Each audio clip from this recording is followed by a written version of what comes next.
இந்த கிரிக்கெட் வாழ்க்கையை கத்து கொடுக்குமே அப்படி தெரியுமா? ஒருத்தன் விளையாடணும்னு வரானா, கரெக்டா? ஒருத்தன் விளையாடணும்னு பேட் எடுத்துட்டு வந்தாலே அவனை அவுட் ஆக்கணும்னு ஒருத்தன் பால் எடுத்துட்டு வரானா, நம்ம வாழ்க்கையில ஜெயிக்கணும்னு வந்தாலே நம்மளை தோக்கடிப்பதற்காக எதிரில் ஒருத்தன் காத்துக்கிட்டே இருப்பான், எப்பயுமே காத்துக்கிட்டு இருப்பான்.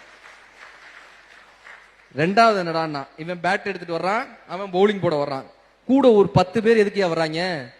ஒருத்தன் தானே வரணும், கூட ஒரு 10 பேர் ஏன் வர்றாங்க? நம்ம ஜெயிக்கணும்னு வந்தோம்னா நம்மை தோற்கடிப்பதற்கு ஒருவன் வருவான், அவனுக்கு துணையாக ஒரு 10 பேர் அவன் கூடயே இருப்பான். நம்மளை தோற்கடிக்கிறதுக்கு ஒரு கூட்டமே எப்பயுமே இருக்கும்.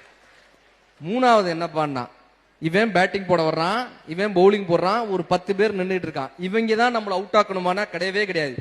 ரன்னர்னு நம்ம ஒருத்தனை கூட்டு வந்திருப்போம், அந்த பக்கம் நின்றுட்டு இருப்பான். அவன் அப்படி ஓடி வர்ற மாதிரி ஓடி வந்து திரும்ப இப்படி போயிட்டானா நம்ம அவுட்டு.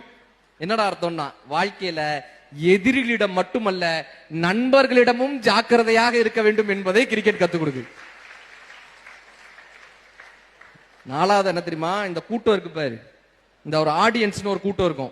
இந்த ஆடியன்ஸ் கூட்டம் என்ன பண்ணும்? 4 அடிச்சாலும் கத்தும், 6 அடிச்சாலும் கத்தும், அவுட் ஆனாலும் கத்தும். என்ன அர்த்தம்?